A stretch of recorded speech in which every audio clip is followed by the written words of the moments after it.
my speech at the beginning is all gone now. That's okay. But not in the people who were away, and they missed out on the full experience.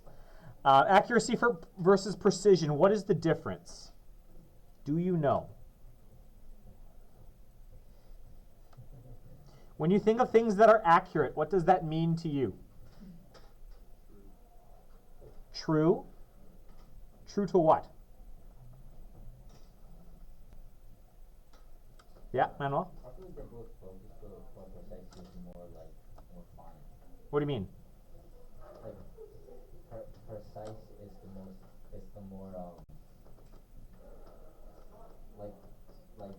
close in terms, like that, like spot on, like term.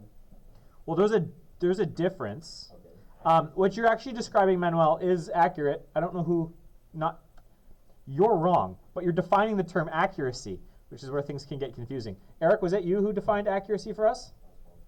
That was Cohen. Cohen said close to reality. That's as good a definition for accuracy as we're going to get.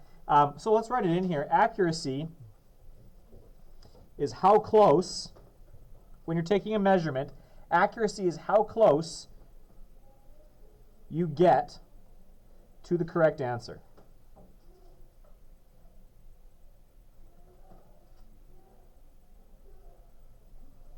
Or to the truth of the matter, whatever it happens to be. So this first one, we're going to look at what it means to be accurate. If you were like there, assuming we're aiming for the bullseye, you're close, right? We're close-ish. And then if your next shot was there, and your next shot was here, and your next shot was here, all of those are close. Maybe you have one right in the middle. So we could say that you're fairly accurate here, but could we also say that you are precise? Tris, you're saying no. Why? Because there's a spread. Okay? So accuracy is how close you get to reality. Precision is about your spread. So what if I had something that looked like this?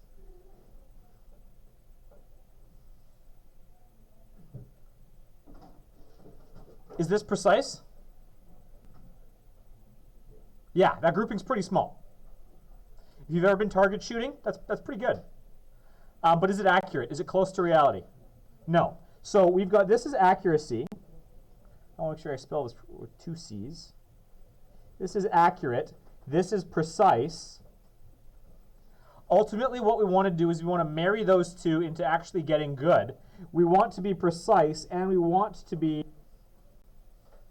close to our version of reality. So this here is accurate and precise. So accuracy is how close you get to the correct answer. Precision is how often you get the same result, regardless of what that result is.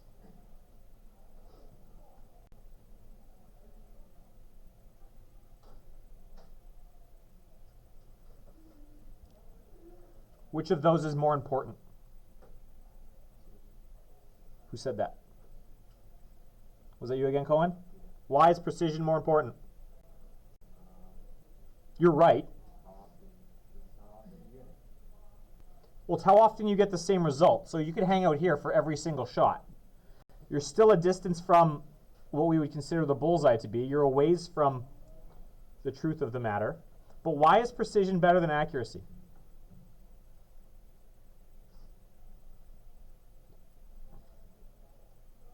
Say.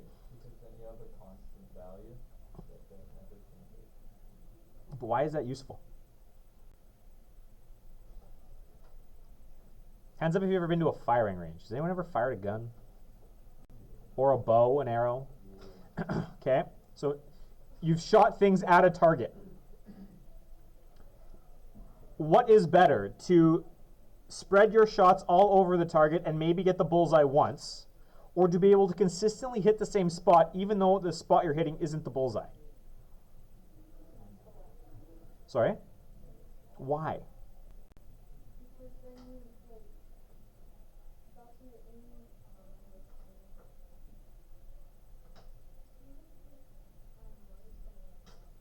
Yeah, is it, Connor? You can never improve your proceeding with the same method. Maybe. Yeah, Cohen? Just that when you get to the bullseye, then your shots will be accurate and all on the bullseye. Yeah, the hardest part when you're taking the shot is to take it with some precision. Once you know that you can consistently hit the same spot, all you need to do is make a fine adjustment, and now every shot's on target. And it's the same thing when you conduct, whether it's a physics experiment or a chemistry experiment. These are the two sciences that are particularly concerned with things like sig figs, accuracy and precision. Maybe your instruments are super precise, but they're always hitting the same wrong target. That probably means your instruments just need a fine adjustment and then you're good. But if your instruments are constantly all over the place, if there is no reliability to your instruments, then you have no hope of being sure of what you come up with. So that's the difference between accuracy and precision. We care far more about precision because accuracy can come later. If you're not precise, well, then you're screwed. So all of that is, we can talk about it in terms of going to a firing range or something, but we can also talk about it in terms of like taking measurements. And physics and chemistry are inherently all about the sciences of measurement. And so they matter there. Connected to that is this idea of sig figs. When you record data, when you finally get precise and accurate, and you're going to start recording data, all your recorded data is considered significant. It means it matters. When you take a measurement, every value in the measurement you take is important, but the last digit is generally deemed to be uncertain.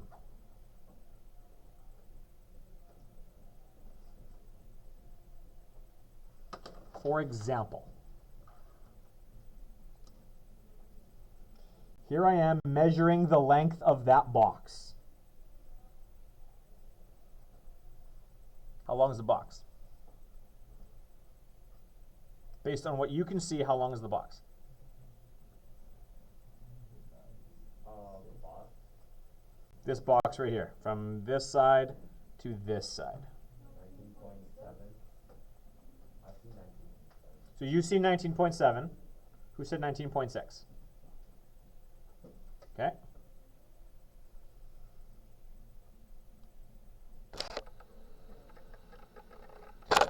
What's the length of the box? Or 6.8. Are we on this line? No, 19.8. Are we on this line? So as far as both of you are concerned, you took your measurements, 19.6, 19.7. You were limited by the fact that I wasn't zoomed in. Well, I did that very intentionally. And you're suggesting now that it's 19 point. 6.8, 6.7 maybe. But you can't say that last digit with a degree of certainty. You can say, if I zoom back in on this thing,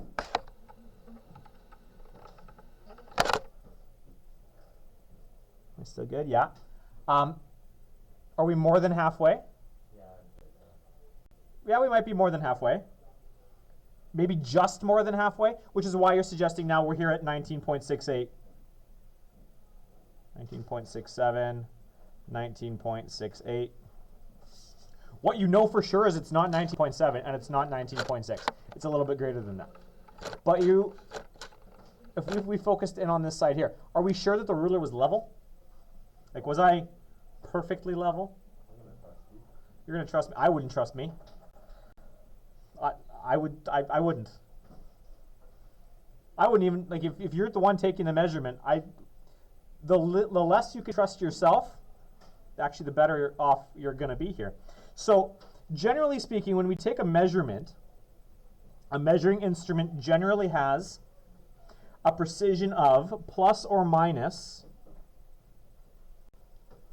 half, 0.5, the smallest division.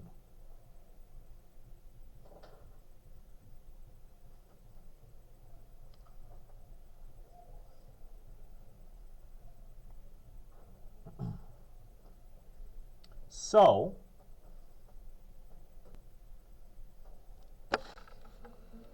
when I took my measurement here with my ruler, what is the smallest division on this ruler? Millimeters. So we would say that we would quote our answer as being plus or minus half a millimeter.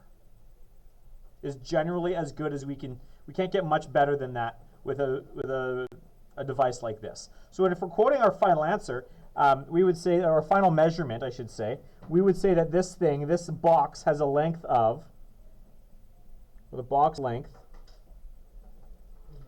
is approximately, now Connor, I'm going to ask you to commit to one. I go close to the 6. Or sorry, the 19.67. Okay, so we're going to say the box length is 19.67 plus or minus. Now, half a millimeter is which of these decimal places?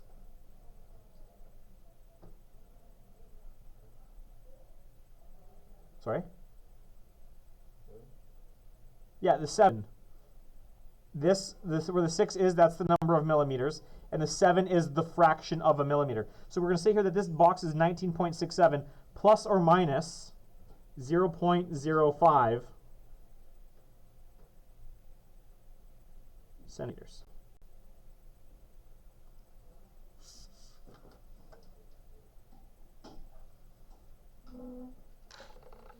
It might seem like a lot of error, but that's inherently where we are. We don't know if I was totally level. We don't know to what degree this measuring device is perfect, but generally speaking, and a measuring instrument generally has a precision of plus or minus half the smallest division. That doesn't mean that that thing is now not significant, but we consider it to be uncertain. So when you are quoted values, what we really care about are which digits are significant and which ones aren't.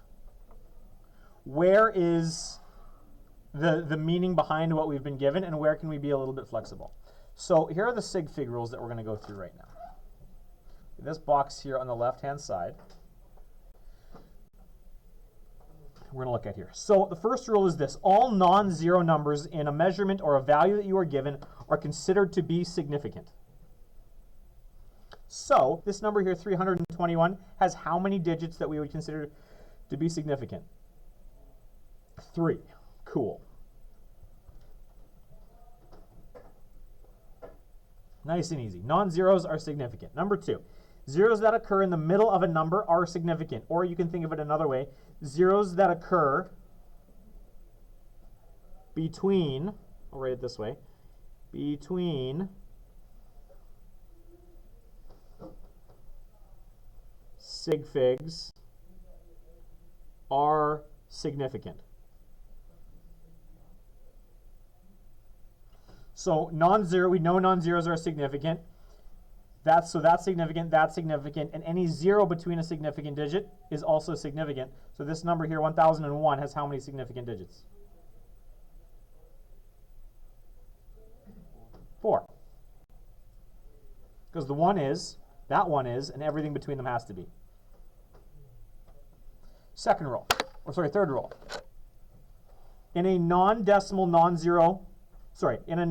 number, comma, my apologies, zeros at the end are not significant. So if there's no decimal place, there is no significance to those zeros. So this number here, 5,200, has how many sig figs?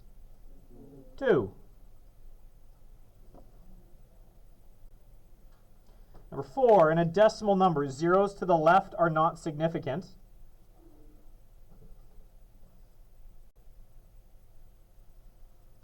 And I can't do this example without talking about example number 5.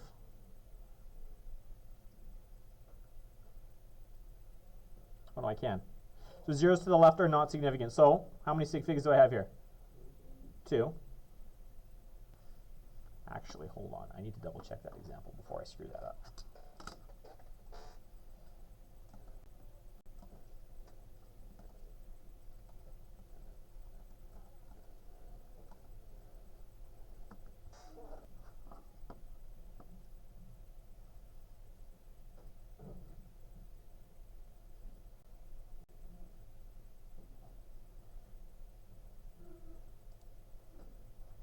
make sure I don't screw this up for you.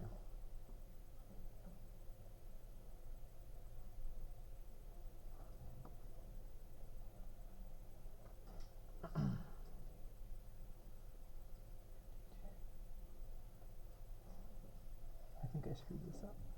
No, here we go.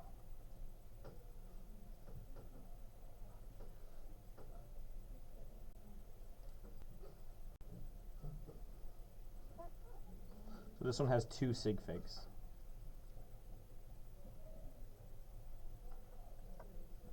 So digits to the left, or zeros to the left, are not considered significant.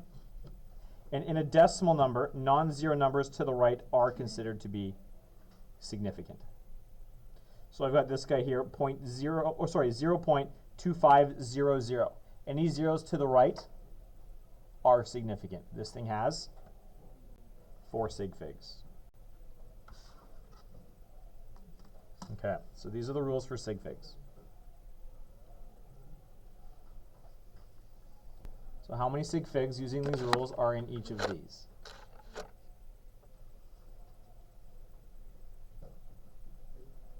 This one has 2. This one will have. This one will have. This one has. This one has 1 sig fig. This one has. This one has. What about number 8?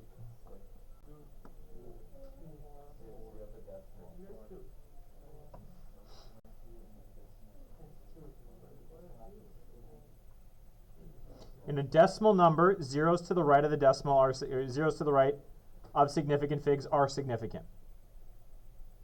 Okay? So because there's a decimal place here, zeros to the right of my last sig fig are all considered significant. So there's 6 in that last one there.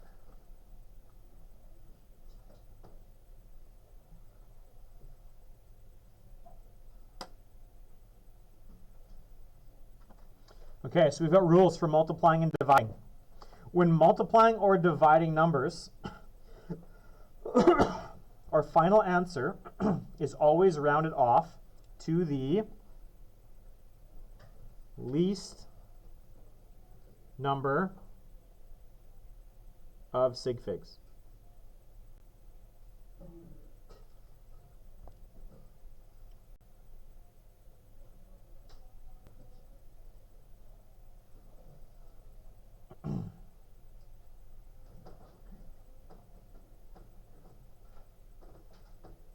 So, how many sig figs are in this one? How many sig figs are in this one? So our final answer is going to be rounded to 2 sig figs. What is 250 times 1.15? Manuel, wake up.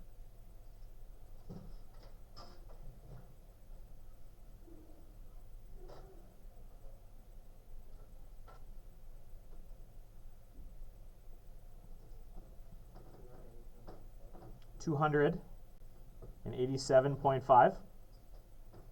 Okay, if you do the math, you get, can someone verify? Someone else get the same number? 87.5. Okay. But this one has 2 sig figs, this one has 3. Also, I'll say 2SF, 3SF. So what should our final answer actually be here?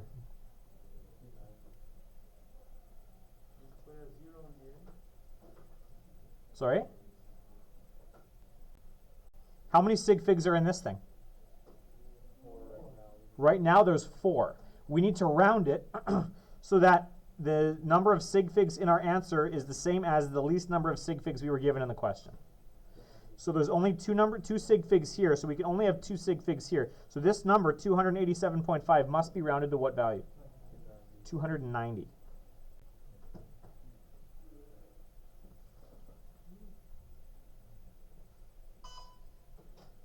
Sorry for the interruption. There is still lots of samosas available down in the carriageway. So if you need some samosas or you go down there and get them. Thank you. Because you round to the second sig fig, right? So 2 is the sig fig, and 8 is the sig fig, right? But then you round the 9 up because you have to take it to the next number. So Manuel, does that make sense? Yeah. He's right. Okay. Okay. Next one. What is, multiplying by 100 is nice and easy. 0.002695 times 100 is what? 0.2695. We move the decimal place over twice. So I'm going to get 0.2695. Now I want to round it to the correct number of sig figs. How many sig figs are in this digit, or in this value? Sorry? 4 here. How many sig figs here? So then this value here has to be rounded to what? Sorry? To 1? Yes, we want 1 sig fig, which means this value is what? What's that? What are we rounding this to give us 1 sig fig? 0.3.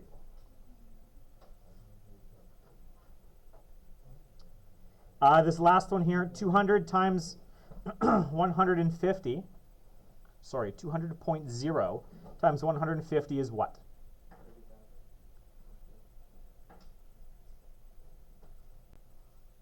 30,000.0.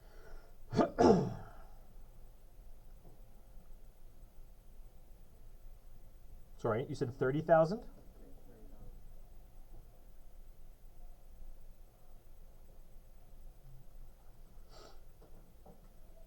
So I have 200.0 times 150. How many sig figs are in this value here?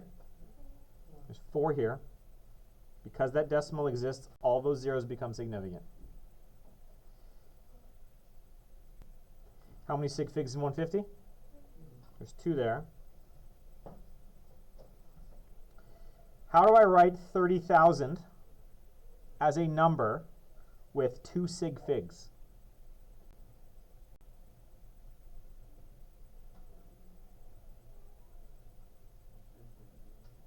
3.0. That has 2 sig figs. What must I do to 3.0 to be equal to 30,000?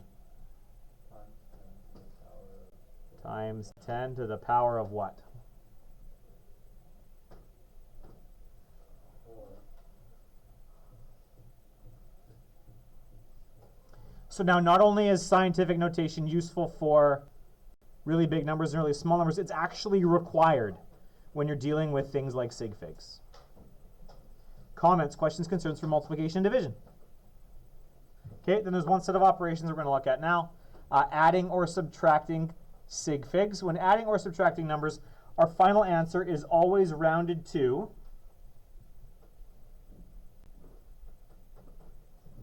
the last digit found in both original values.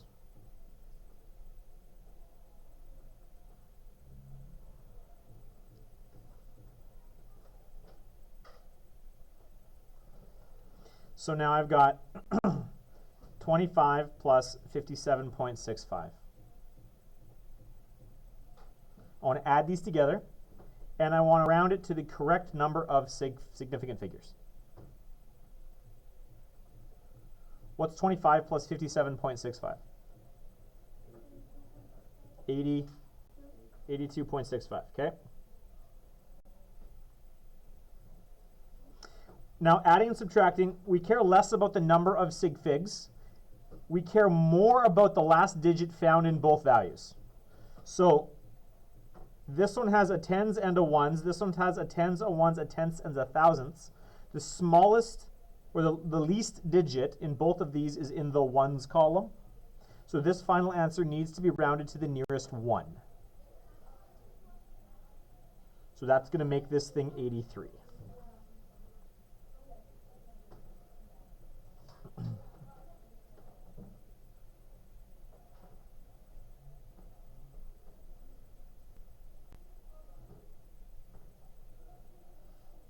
And this guy here, 0.6851 minus 0.337. Sorry, Jasmine? Okay, and now I want to round that thing to the correct number of sig figs. It's going to give us 0.348. It's less about the number of sig figs and more about, well, it's precisely about the last digit found in those. I have a thousandths here, and I have a 10,000ths here, so they share that thousandths column. That's where we get, or that's as far as we take our rounding to. These are the rules for operating with sig figs, and when you take measurements or when you do labs in physics, this is how you've got to operate. Comments, questions, concerns. At this point, you just got to memorize them. Use them enough to get comfortable with them. Flip the page. What I'm going to get you to do now is practice with these. There's like 8 minutes left. We've got counting with sig figs, multiplication with sig figs, division, addition and subtraction with sig figs, and then I'm going to get you to chain some calculations together. It's going to be great. This is what I'm going to get you to do. This is your homework for the weekend. When you come back on Monday, just to give you guys an idea where we're going, Monday is going to be all about graphing. I'm going to go over the graphing rules again, and then I'm going to get you to graph a bunch of linear relationships for me. Tuesday, we'll do a bit of review. I figure this is a decent time frame. And Wednesday, I'm actually going to give you a test, a small one, tiny test, on this whole first chunk. The algebra stuff, the trig stuff, the sig figs, the scientific notation, and some graphing. That'll be Wednesday. Unless Monday goes bad, and then it'll be Thursday, because I'll give you some more time on Tuesday to deal with Monday stuff. We'll see how good you guys are with graphing. That said, don't play dumb with me on Monday. But if after Monday we need Tuesday, we'll take Tuesday, and test will be Thursday. Okay? So play with these sig figs on your market set giver. Yes? It's not yet, but it will be. If you guys want more trig practice, I will post some more stuff to my Google Classroom. Take a look at that. There'll be an answer key there for you too. The same, I'm assuming just the same style of problems that was in the homework. Is that what we're looking for? Here's a few. You want some more trig practice? Okay, you can do that. I'll post to the dinner today. Next block is my prep. Naya, you got to go. Allegedly.